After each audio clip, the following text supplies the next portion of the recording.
தமிழக அனைவருக்கும் வணக்கம். பாண்டியராஜ் அவருடைய இயக்கத்துல விஜய் சேதுபதி, நித்யா அவர்கள் நடித்த தலைவன் தலைவி இந்த திரைப்படம் எனக்கு வெளியா இருக்கு.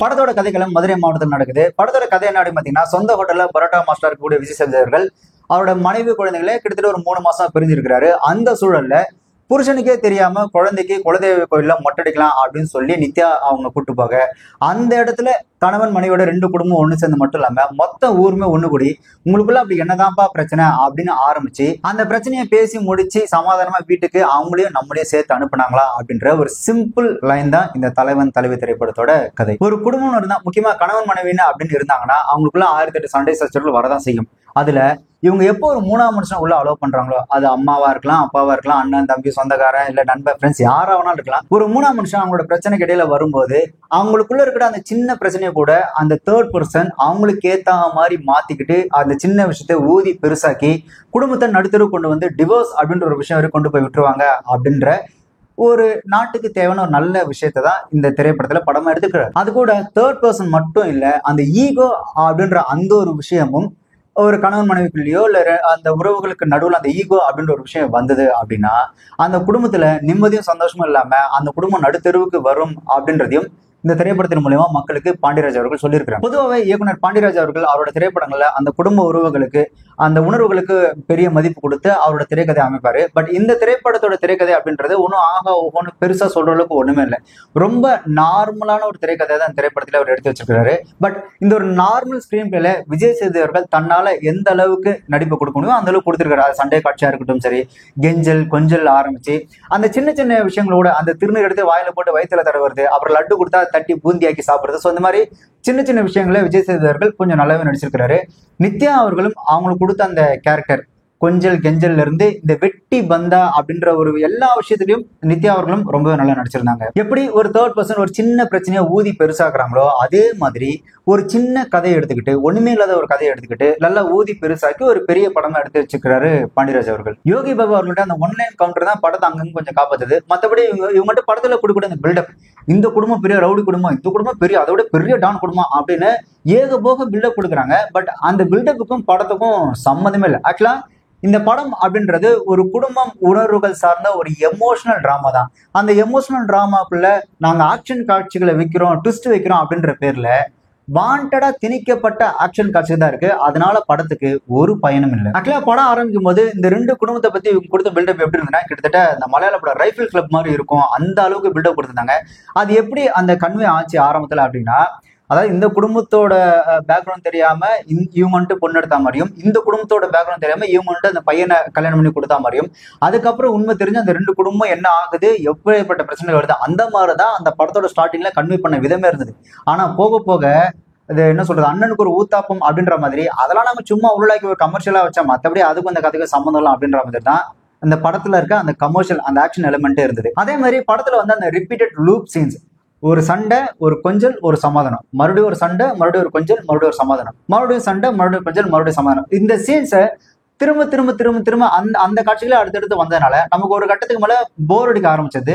அதை விட முக்கியமா இவங்க சண்டை போடும்போது ஆக்சுவலா அந்த சீன்ஸை எப்படி எடுத்திருக்காங்க அப்படின்னு தோணுது அப்படின்னா, ஷூட்டிங் ஸ்பாட் போயிட்டு, சார் இன்னைக்கு உங்க 2 பேருக்குள்ள அந்த சண்டை சீன் தான், நீங்க ஏதாவது பேசிட்டு ஏதாவது சண்டை போடுங்க சார் அப்படின்ற மாதிரி அந்த காட்சிகள் எடுத்த மாதிரி தான் இருக்கு. அந்த திரும்ப திரும்ப வர அந்த ஒரே காட்சிகளை கொஞ்சம் அவாய்ட் பண்ணிருக்கலாம். ஏன்னா ஒரு சில காட்சிகள் அவங்க சண்டை போடும்போதும் சரி, அதை சமாதானம் பண்ணும்போதும் சரி, ஒரு சில காட்சிகள் வர ஒரு சின்ன சின்ன சீன்ஸ் பாத்தீங்கன்னா ரொம்ப நல்லா இருக்கும். அந்த ஒரு சில ரசிச்ச காட்சிகள் இருக்கு இல்லையா, அது அதோடு விட்டு அடுத்த காட்சி போனா பரவாயில்ல, திரும்பவும் ரிப்பீட் ஆகிற மாதிரி அதே காட்சிகள் திரும்ப திரும்ப வரும்போது அது போர் அடிக்க ஆரம்பிச்சிருது. ஒரே மாதிரியாக வர அடுத்தடுத்த அந்த ரிப்பீட்டட் காட்சிகள் அப்படின்றது ஆடியன்ஸை ஒரு கடத்துக்குள்ள போர் அடிக்க ஆரம்பிச்சிடும். கிட்டத்தட்ட இந்த திரைப்படமும் அந்த மாதிரி தான்.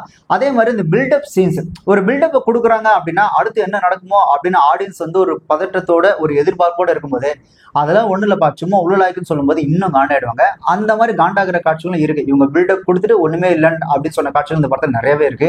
ஸோ இந்த ரிப்பீட்டட் காட்சிகளையும் இந்த பில்டப், இந்த வெட்டி பில்டப் இருக்குல்ல, அந்த காட்சிகள்லாம் இந்த படத்துல தூக்கிட்டாங்க அப்படின்னா இந்த படத்தோட மொத்த டியூரேஷன் 20 நிமிஷம் தான் இருக்கும். கிட்டத்தட்ட ஒரு ஷார்ட் ஃபிலிமுக்கான ஒரு ஸ்கிரிப்டை எடுத்துட்டு வந்துட்டு ஒரு பிக் பட்ஜெட் ஃபிலிமா எடுத்திருக்கிறதுலாம் ஒரு பெரிய திறமை. இந்த 20 நிமிஷம் இந்த ஷார்ட் ஃபிலிம் ஸ்டோரியை எப்படி ஒரு இவ்வளவு பெரிய படமா எடுத்திருக்கிறாரு அப்படின்னா, பொதுவா ஒரு திரைப்படத்துல காட்சிகளா தான் ஆடியன்ஸ் வந்து கன்வே பண்ணாங்க. பட் இந்த படத்துல பாத்தீங்கன்னா பேசியே கன்வே பண்ணி வச்சிருக்காரு. அதாவது படம் முழுக்க பாத்தீங்கன்னா பேசிட்டே இருக்கிறாங்க. ஒரு சீன்லாம் பாத்தீங்கன்னா விஜய் சேதுபதி வாயில டேப் போட்டினாலும் துணி கட்டினாலும் அப்பயும் அவர் பேசிட்டு தான் இருக்காரு. அதுல யோகி பாபு ஒரு டைலாக சொல்றாரு, நீங்களா பேசாம இருந்தா தான் அதிசயம் அப்படின்னு. அது நம்ம அந்த படத்தை பார்க்கும்போது அப்படிதான் இருந்து, நீங்களா பேசாம இருந்தா தான் அதிசயம். ஏன்டா வர கேரக்டர் எல்லாருமே தோணு பேசினா என்னதான் பண்றது. ஆக்சுவலா இவங்க பேசுற காட்சிகள் எப்படி இருக்குன்னா, ஒரு பெரிய காலி அண்டாவை எடுத்து அதுல ஒரு சொம்ப போட்டு நல்லா காதுகிட்ட வந்து நல்லா உருட்டுனா எப்படி இருக்குமோ அந்த மாதிரி பேசிட்டே இருக்காங்க. அப்படி பேசிதான் ஒரு 20 நிமிஷம் அந்த ஷார்ட் பிலிம் ஸ்டோரியை இவ்வளவு பெரிய படமா டைரக்டர் எடுத்து வச்சிருக்காரு. அதே மாதிரி படத்துல இருக்க அந்த 2 குடும்பமும் சரி, அதாவது ஹீரோட அப்பா அம்மாவும் சரி, ஹீரோனோட அப்பா அம்மாவும் சரி, இந்த தன்னோட பிள்ளைங்க ஒன்னா வாழவே கூடாது அப்படின்ற மாதிரி 2 பேரோட அம்மாக்களும் நினைக்கிற மாதிரி இந்த படத்தை கொண்டு போனா ரொம்ப ஓவர். தன்னோட பிள்ளைங்க வாழ வெட்டியா வீட்லயே இருந்தா சந்தோஷம், எங்களுக்கு வந்து அவங்க ஒன்னா வாழ்றதுல விருப்பமே இல்லை, தனித்தனியா இருந்தாலும் எனக்கு சந்தோஷம் அப்படின்னு எந்த ஒரு அம்மாவும் நினைக்க மாட்டாங்க. பட் இதுல 2 கேரக்டருமே அப்படி நினைக்கிற மாதிரி படம் முழுக்க கொண்டு வந்தெல்லாம் கொஞ்சம் ஓவர் தான். அதே மாதிரி படம் முடியும் போது பாத்தீங்கன்னா, கிளைமேக்ஸ் வந்துருச்சு அதனால என்ன பண்றது, உடனே எல்லாரும் திருந்திருங்கப்பா அப்படின்ற மாதிரி. அதாவது கிளைமேக்ஸுக்கு அந்த 10 நிமிஷத்துக்கு முன்னாடி வரைக்கும் ஆக்ரோஷமா இருந்த எல்லா கேரக்டரும் கரெக்டா கிளைமேக்ஸ் வந்து திடீர்னு திரும்பிக்கிறாங்க. அது கொஞ்சம் அநியாயமா இருக்கு. பட் ஒரு இயக்குனரா இந்த சமூகத்துக்கு சொல்ல வந்த விஷயம், அந்த கருத்து அப்படின்றது ரொம்பவே நல்ல விஷயம் தான். பட் அது சொன்ன விதம் தான் நான் கமர்ஷியலா சொல்றேன் அப்படின்ற மாதிரி ஒரு மாதிரி டைவெர்ட் ஆகி கொஞ்சம் சொதப்பின மாதிரி ஆயிடுச்சு. பட் அதர்வைஸ் கிளைமேக்ஸ் அவங்க சொல்ல வந்த அந்த மீனிங் அப்படின்றது நல்லாவே இருந்து. இந்த பிரிஞ்சு போன கணவன் மனைவிகளை அந்த படத்தை பார்த்தாங்க அப்படின்னா மேபி அவங்களுக்கு கனெக்ட் ஆகிறதுக்கு வாய்ப்பு இருக்கு. இந்த படத்தோட காட்சிகள் 3 லொகேஷன் பேஸ் பண்ணி தான் இருந்து. ஒன்னு அந்த ஹோட்டல், அதுக்கப்புறம் அந்த கோவில், அதுக்கப்புறம் அந்த ஹீரோனோட வீடு. ஸோ இந்த 3 லொகேஷன் அந்த பகல் இரவு மாறி எடுத்திருந்தாலும் கூட அதுக்கான அந்த ஒளிப்பதிவு சினிமாட்டோகிராஃபியை ரொம்பவே சூப்பரா பண்ணியிருந்தாங்க சுகுமார் அவர்கள். மற்றபடி இப்ப வர அந்த தேர்ட் ரேட்டர் கிரிஞ்ச் திரைப்படங்களுக்கு இந்த படம் எவ்வளவு பரவாயில்ல, தாராளமா போய் பார்க்கலாம் ஃபேமிலியோட. நம்மள பல பேருக்கு இந்த உறவுகள் நீடிக்காம உடஞ்சு போறதுக்கு மிக முக்கிய காரணம் தேர்ட் பர்சன் அப்படின்ற ஒரு விஷயத்தை தாண்டி அந்த ஈகோ தான். நீ பெரியாளா நான் பெரியாளா அப்படின்ற அந்த ஈகோ இருக்குல்ல, அந்த ஈகோ என்னைக்கு யார் ஒருத்தர் ஈகோ பக்கத்திலேயே வச்சிருக்கிறாங்களோ அப்போ அந்த உறவுகளும் சந்தோஷங்களும் பார்த்தீங்கன்னா தள்ளி தான் இருக்கும். என்னைக்கு அந்த ஈகோ அப்படின்ற ஒரு விஷயத்த தள்ளி வைக்கிறாங்களோ அப்பதான் அந்த உறவுகளும் சந்தோஷங்களும் கூட எப்பயுமே இருக்கும்.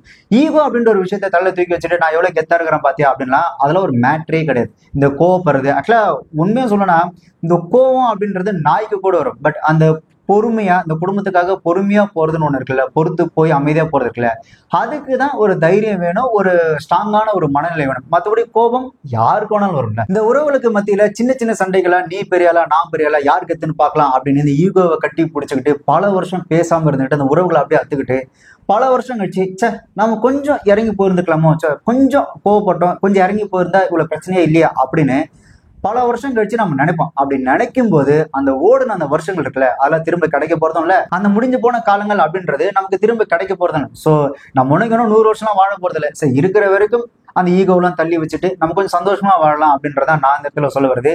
நீங்க என்னைக்கு உங்களோட அந்த ஈகோவை தள்ளி வைக்கிறீங்களோ அன்னைக்குதான் உறவுகள் எப்பவுமே உங்க கூடவே இருக்கும். அண்ட் இது ஒரு விளம்பரம் சார்ந்த ஒரு விஷயம் தான். மேப்பிஃபை அப்படின்ற ஒரு வெப்சைட் அண்ட் ஆண்ட்ராய்டு ஆப் ஒன்று இருக்கு. இது அமேசான், பிளிப்கார்ட் மாதிரி இது ஒரு இ-காமர்ஸ் வெப்சைட் தான்.